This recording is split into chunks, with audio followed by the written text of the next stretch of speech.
Sebelum membuat rangkaian registernya saya coba ganti ini ya. Input tadi ini kan masih manual ya, saya ganti 01, 01 itu kan masih manual ya di sini.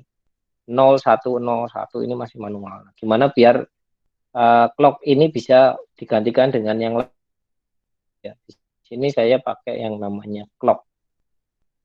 Ada namanya clock di sini, kalian ambil aja clock gitu ya. Ini nanti dihubungkan. Ya. Ini nanti apa namanya? Cara penggunaannya sementara kita masih manual. Jadi kita klik clock-nya nanti dia akan otomatis naik turun gitu ya, membentuk gelombang kotak. Jadi 0 dan 1 kita ganti dengan clock. Jadi kalau kayak gini berarti ini clock-nya 0 jadi 1, ini 1 jadi 0 gitu ya. Karena yang mau kita lihat adalah rising-nya atau falling-nya.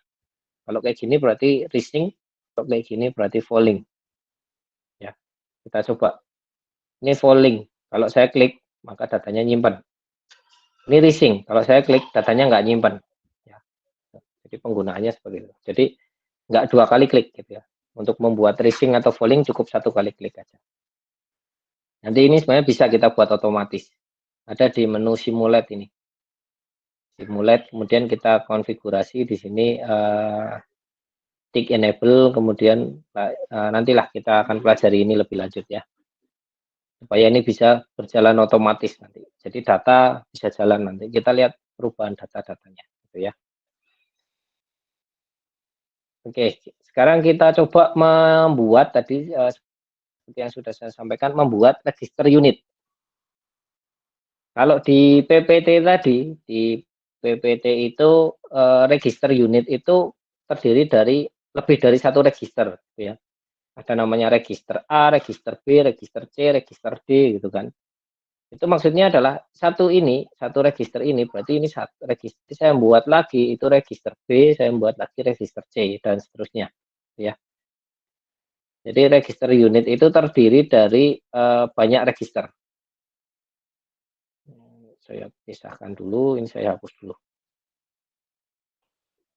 Ya. Misalkan di sini ada register, berarti misalkan saya punya 4 register ya. Berarti saya punya 4 register. Saya kopas saja ya. Kopas register register A, register B, register C, kemudian register D. Ya. Ini menutupi tulisan screen sharingnya. Saya nggak bisa ngeklik. Ya, misalkan seperti ini. Ini ada register A, register B, register C, register D.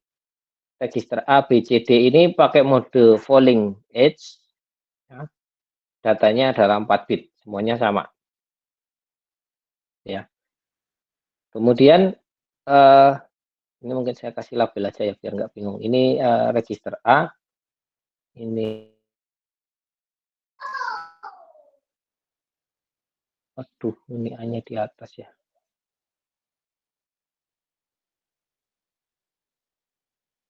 Register C, ini register D. 4 dulu aja, jangan banyak-banyak. Kalau di ujian banyak nggak apa-apa gitu ya. Ya namanya ujian kan. Kalau nggak banyak bukan ujian namanya. Cobaan. Kemudian data ini kita masukkan ya. Data ini data saya kasih nama mungkin data in gitu ya, biar nggak bingung. Data in. Ya. Ini berarti nanti untuk data input. Ya, dia hilang. Ya. Data in. Data in berarti ini kita hubungkan ke register A. Kemudian hubungkan ke register B, hubungkan ke register C dan register D ya. Jadi datanya sebenarnya di paralel, logikanya di paralel. Yang jadi masalah kapan saya mau pakai register A, kapan saya mau pakai register B, register C, register D.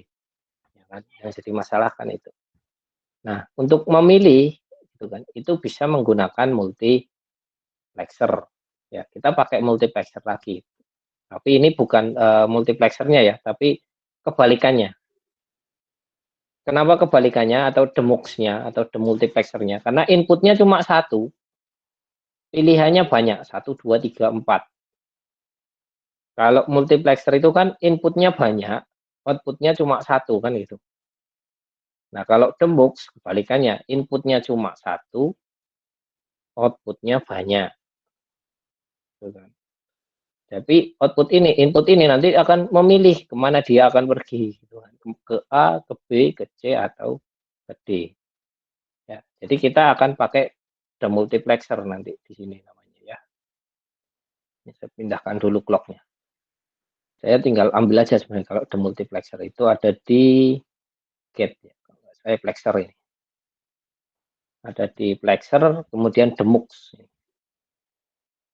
Ya. Kemudian data bitnya, karena di sini kita pakai 4 multiplexer, 1, 2, 3, 4. Ya kan? Berarti selectnya kita pakai berapa? Selectnya kita pakai 2. Data bitnya berapa? Yang mau kita inputkan cuma 1 bit ini aja. Berarti data bitnya cuma 1. Ya. Nah, 4, 1, 2, 3, 4. Ya. Ini kita hubungkan ke masing-masing read enable.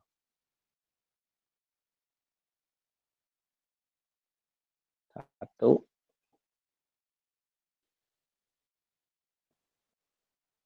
dua, gitu ya. Kenapa read enable-nya yang kita pilih gitu kan? Mana yang bisa ditulis? Register mana yang bisa dipakai untuk menyimpan data? Ya. Jadi kenapa yang apa namanya dimasukkan ke demultiplexer ini adalah read enable-nya gitu ya. Karena yang dia nanti yang dipakai untuk menentukan mana register yang aktif, mana yang tidak. Dari 4 ini akan aktif salah satu saja. Ya, dari 4 ini yang aktif cuma salah satu saja. Yang lainnya nanti akan dimatikan. Karena ada multiplexer, prinsipnya sama seperti multiplexer, maka dia pakai select di bawah. Oke, tadi di sini disampaikan output dari demultiplexer ini adalah 4. Maka select bitnya adalah 2 pangkat berapa hasilnya 4 kan gitu. Select bitnya menjadi 2 bit di sini ya. Jadi ini adalah select bit. Kita coba hubungkan. Oke. Jadi nanti kalau 00 maka jalur yang aktif adalah jalur ke register A. Kalau saya ganti 01 berarti nanti yang aktif adalah yang B, 10 yang C dan 11 adalah yang D. Gitu ya. Jadi nanti ini menentukan jalur atau register mana yang akan dipilih untuk menyimpan data dari D ini nih. Ya. Oke, kemudian selanjutnya ini ada clock. Clock ini nanti fungsinya supaya A, B, C, D ini tetap berjalan serempak. Artinya kalau saya clock pakai falling, nanti otomatis semuanya kerja. Gitu ya. Yang kerja mungkin yang hanya diaktifkan read enable-nya, tetapi sebenarnya dari sisi hardware-nya dia akan menerima satu clock yang sama. Ya, makanya ini kita paralel. Clock ini kita paralel dengan uh,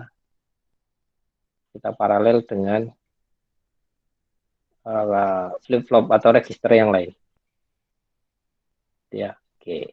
Ya, sambung sudah ya. Jadi clock ini sudah terparalel ke A, B, C, D. Jadi ketika ada perubahan data, A, B, C, D ini akan melakukan pekerjaan secara bersama-sama.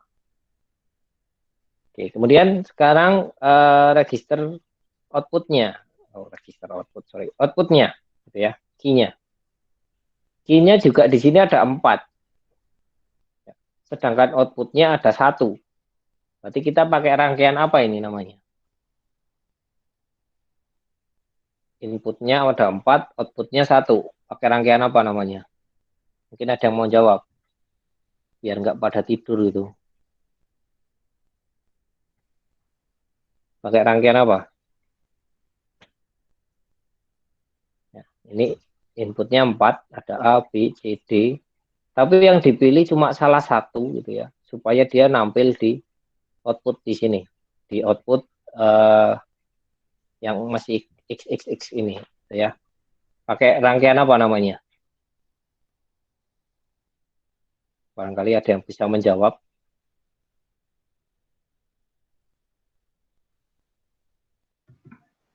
Multiplexer bukan, Pak? Ya, betul. Multiplexer. Ya, betul. Siapa tadi? Mas siapa tadi yang menjawab ya? Eji, Pak. Oh, isi. Ya, betul. Jadi rangkaian yang dipakai adalah multiplexer. Gitu ya. Kenapa? Karena jalur inputnya ada 4, yang dikeluarkan cuma 1. Gitu ya. Jadi pakainya di sini multiplexer. Ya. Inputnya berapa? Karena di sini inputnya 4, ya berarti select bitnya ada 2 bit kan gitu. Supaya inputnya ada 4. Ya. Oke. Ini ada Q1. Oh ya, ini inputnya data bitnya 4 ya. Karena key-nya ini kan 4 bit ya. Key itu kan dari data in-nya 4 bit, key-nya ya 4 bit. Key-nya 4 bit berarti multiplexernya juga 4 bit. Ya. Kalau ada yang masih bingung, silakan tanyakan aja. Kalau pada diem semua ya saya anggap semuanya sudah paham.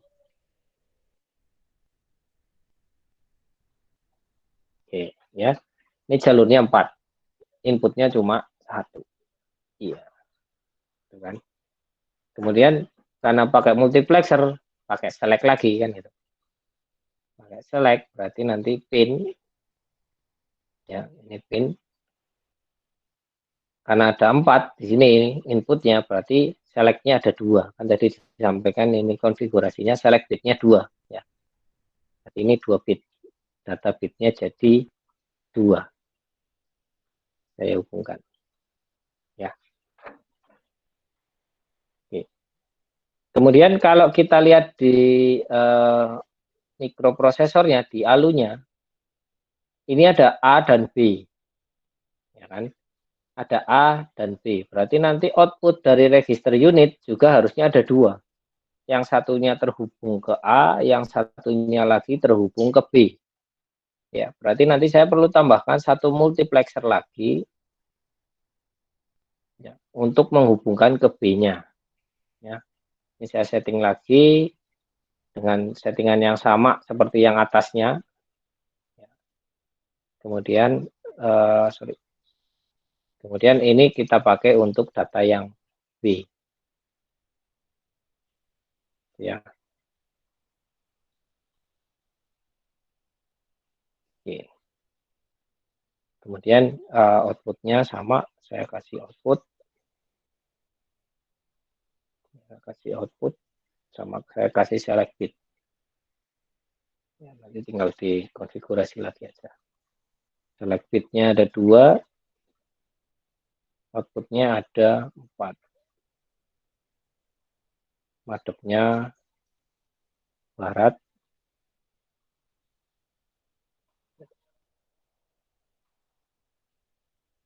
Oke. Ini kenapa merah? Oh, sorry, ini karena output ya. Ya. Oke, sekarang kita coba jalankan, kita coba simulasikan. Sebelum ini saya kasih label semuanya gitu ya. Terus kemudian saya jadikan satu dengan ALU tadi, ya lebih komplit. Oke, saya punya data misalkan di sini 1111 atau gantilah ya 1110. Ya, kemudian saya pengen yang menyimpan adalah register C. Ya, saya pengen yang menyimpan adalah register C. Maka siapa yang berarti data select ini, yang data select input, saya harus mengubahkan nilai berapa gitu kan. Ini 0001, ini 10. Kalau saya mau menyimpan ke C, berarti ini saya set 10. Ya, 10. Maka dia yang hijau-hijau ini akan pindah ke C. Kalau saya setting ke 11 pindah ke D. Kalau saya ke 01 pindah ke B, ya. 10. Maka yang C nanti yang aktif. Yang lainnya gimana? Yang lainnya nilainya 0, mati semua. Ya, nanti kita lihat. Nanti kita lihat data yang ada di masing-masing register ini kita lihat di register di multiplexer outputnya ini ya. Oke, saya coba clock. Saya klik. Ini berarti dari low ke high. Ini rising berarti tidak terjadi apa-apa. Ya. Kemudian saya falling. Saya klik falling. Dia baru terjadi penyimpanan data. Yang jadi masalah kok di sini munculnya 111 gitu kan. Yang bawah juga 111. Kenapa? Karena yang dipilih oleh jalur multiplexer ini adalah jalur 00. Jalur 00 itu yang mana? Jalur register A. Ini juga jalur 00, jalur register A. Yang mana register A tadi sudah ada isinya yaitu nilainya adalah 1111. Kalau B isinya berapa? Kalau mau ganti B ya ganti aja dengan 01. 01 nilainya masih 0 nih. Karena B belum kita pakai untuk nyimpen. Gitu kan. Kemudian kalau 11 juga 0. B juga belum kita pakai untuk nyimpen. Yang sudah kita pakai untuk nyimpen adalah A tadi dengan 111, kemudian C itu dengan 1110.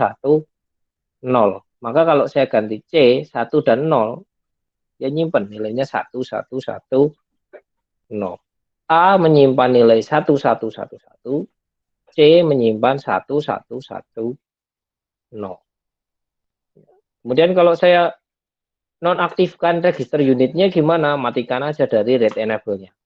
Ketika saya set 0 di sini, 4-4-nya ini udah nggak mau nyimpen data. Berapapun nilai yang kita set di sini, ya misalkan 1010, saya clock ubah terus gini, tidak ada yang tersimpan di register. A akan tetap menyimpan 1111, B 0 semua, C adalah 1101, D adalah 0 semua. Kita cek aja. 00 itu berarti A, 111 ya. 11 juga 00 semua, ini D.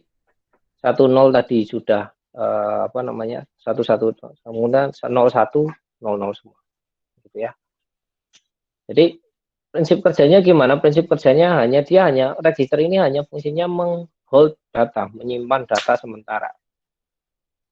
Nanti kalian akan tahu data ini dapat dari mana, gitu ya. Kalau kita sudah perpanjang nanti perpanjang rangkaiannya, data ini dapat dari mana nih? Sementara ya kita ganti-ganti sendiri aja. Kemudian ini ada clock, ini nanti fungsinya untuk mengatur data kapan masuk, gitu ya. Kemudian demux ini untuk memilih mana yang mau diaktifkan untuk menyimpan data. Tergantung settingan dari select bit-nya di sini. Select bit dari demultiplexer di sini. Kemudian mux ini di bagian belakang ini untuk memilih data yang ada di register mana yang mau dikeluarkan. Yang atas berarti untuk nanti akan terhubung dengan A, yang bawah akan terhubung dengan B. Kita labeli saja. Dari sini kita sudah bisa membentuk register unit yang selanjutnya nanti kita akan gabungkan dengan ALU dan flag register.